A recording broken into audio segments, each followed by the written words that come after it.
Market's not doing so well overall today, but one stock that is doing well, Google. You can see Google right there, up about 0.8, 0.9% there, 813. Every time this stock goes up, though, it is a fresh all-time record for Google shares. They're up a little more than that. This is, it's funny. It's not a stock that gets talked about as much as, say, Apple, Groupon, some of these real rah-rah momentum stocks, right? But Google right now is kind of the golden child of the tech world. Good morning. This is the Markets Hub. I'm Paul Vini, along with my compatriot, Steve Russolillo.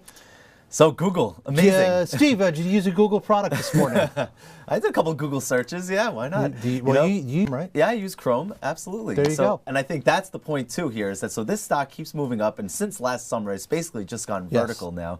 And it's not just a search company anymore. And this is sort of the big story that everyone has known for quite a few years now. But they're moved into mobile. They have Chrome. They have all these different areas within tech, and it's all clicking for them right now, and it's reflected in the stock price. And so, as you mentioned, Apple gets so much attention because of their big tumble. Groupon, social media in general, it's been a really rough ride. But Google is the one outlier here, and the one outlier to the upside for sure.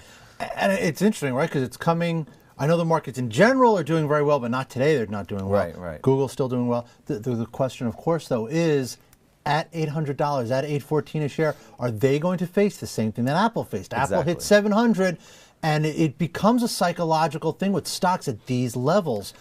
The price is it's enough to keep new investors from wanting to buy it because it's so expensive. It's so high. And it's so high. It's a psychological thing because the actual valuation of the company isn't that high. The price to earnings multiple for Google is relatively in line with its competitors. So you can make the argument that the stock has even more room to run. And there are a couple analysts who've already put $1,000 price targets.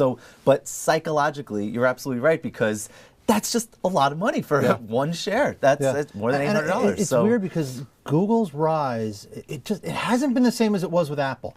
Apple, it was meteor. It was like a meteor. It was everyone was talking about. This has been kind of quiet. And so the quieter it is, that more evidence that it could keep going higher. Now let's talk about the markets in general today. Another case of the Monday. So the stock market. This is the weirdest pattern. It's unbelievable. This is one of the weirdest patterns. So the Dow has been down every Monday so far in 2013. And the trend is continuing today, as you can see on the chart. Down 50 points. Now, the Dow has been up every Friday. And we had an update of this past Friday. And so now down again. So it's just following these similar patterns. And there's really no rhyme or reason behind it. Even talking to a few people, they're like, it's just one of these strange anomalies that, could continue or it may not continue. I know that's not the most insightful thing, but it's just so strange right now to see that this pattern, this trend is continuing. And going back to what we were saying about Google, I guess the more people that talk about it, maybe that's when the trend will come to an end. So we'll see. The bad thing is it keeps us on watch for the record. Exactly. You kind of want this thing to just happen and get over with. Exactly. Down now about 150